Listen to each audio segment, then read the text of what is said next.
So today I'm here to discuss about the sense of the turf and their structural parameters, and with the man himself, Niyat Bhai Patel.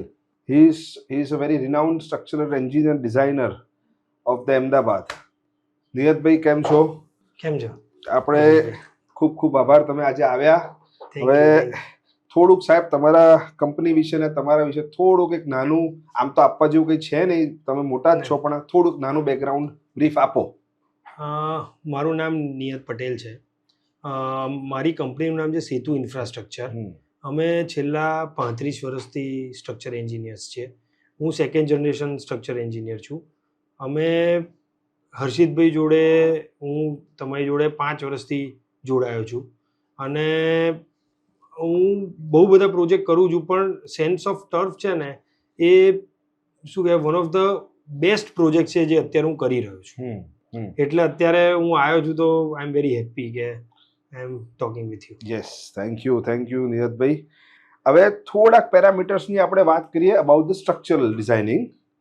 હવે સાહેબ, આમાં પહેલો એક સવાલ, કોઈ બી structural designing થતી હોય તો પહેલો સવાલ એ આવે કે આમાં આપણે કયા કયા પેરામીટર્સનું બેઝિકમાં ધ્યાન રાખીએ છીએ અને કેવી રીતના એની ડિઝાઇનને આપણે આગળ વધારીએ છીએ.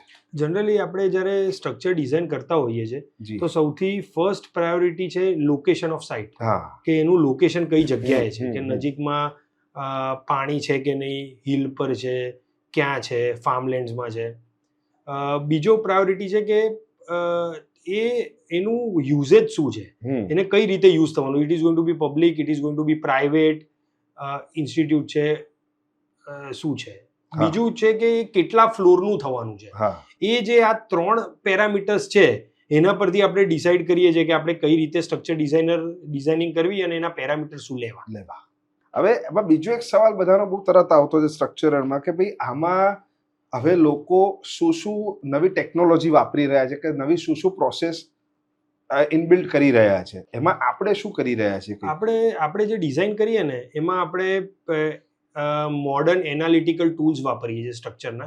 એટલે શું થાય કે આપણે સોફ્ટવેર થ્રુ એનાલિસિસ બી કરીએ છીએ, મેન્યુઅલ એનાલિસિસ બી કરીએ છીએ. એટલે શું થાય કે આપણે ઓપ્ટિમાઇઝ ડિઝાઇન કરી શકીએ કે જે કોસ્ટ ઇફેક્ટિવ બી હોય અને સ્ટેબલ બી હોય. રાઈટ.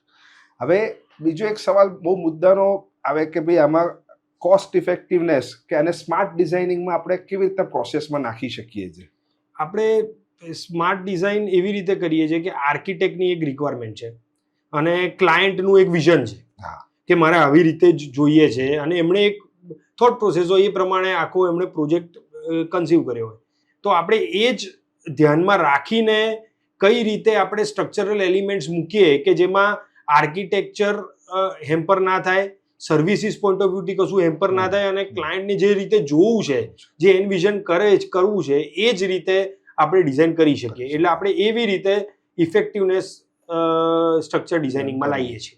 હવે એક છેલ્લો સવાલ બધાનો બહુ મેજર આવે છે, અને એમાં બી હવે ના 21st સેન્ચુરીમાં કે ભાઈ ઇઝી ટુ મેન્ટેન ડિઝાઇન કરીએ છીએ તો કેવી રીતના કરીએ છીએ? આપણે જનરલી હું આમાં એક મુદ્દો એવો એડ કરું કે આપણે છે ને આમાં એવો ટ્રાય કર્યો છે કે લોકલ મટીરિયલ્સ યુઝ કરીએ, કે એના કારણે શું થાય કે લોકલ મટીરિયલ યુઝ કરીએ એટલે લોકલ કમ્યુનિટીને બી ફાયદો થાય, અને તમે નેચરલી જેટલા મટીરિયલ યુઝ કરો ને એ સૌથી લેસ મેન્ટેનન્સ હોય છે, એટલે એનો બી આપણને બહુ મોટો ફાયદો થાય.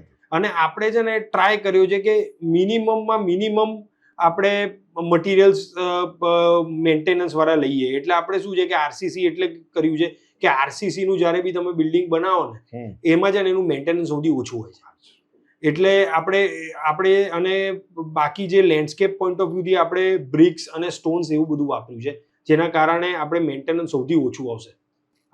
That's very nice. હવે આ બધા પેરામીટર્સ જોયા પછી એક કોસ્ટ ઇફેક્ટિવનેસ, સ્માર્ટ ડિઝાઇન, આપણે લોકલ ફોર વોકલ એ બધું કરીએ છીએ. હવે આ બધી ડિઝાઇનને એક કોમ્પેક્ટ ડિઝાઇન તરીકે તમે કહો છો, કોમ્પેક્ટ ડિઝાઇન કહેવાય આને. હવે કોમ્પેક્ટ અને ઇફેક્ટિવ. Yes, effective. સો આ એવું કંઈક કહી શકાય કે ભાઈ સેન્સ ઓફ ધ ટર્ફના બંગલાની ડિઝાઇન કેવી રીતના યુનિક છે કે ડિફરન્ટ છે? હા, હું એવું માનું છું કે આપણે જે રીતે જેટલા પેરામીટર્સ ધ્યાન રાખીને ડિઝાઇન કરી છે એ ઇફેક્ટિવ, ઓપ્ટિમમ અને યુઝર ફ્રેન્ડલી તો છે જ. ઓકે હું એવું માનું છું કે આપણી ડિઝાઇન આપણે બધા જ પેરામીટર ધ્યાન રાખીને ઇફેક્ટિવ અને યુઝર ફ્રેન્ડલી બનાવી છે, જેના કારણે ક્લાયન્ટ્સને લોંગ ટર્મ મેન્ટેનન્સ બી ઓછું આવશે અને એમને ફાયદો બી થશે અને એમને મજા બી આવશે. ઓકે, થેન્ક યુ નિયતભાઈ, આજે તમે આવ્યા. Thank you so much. ખૂબ ખૂબ આભાર. Thank you. So much.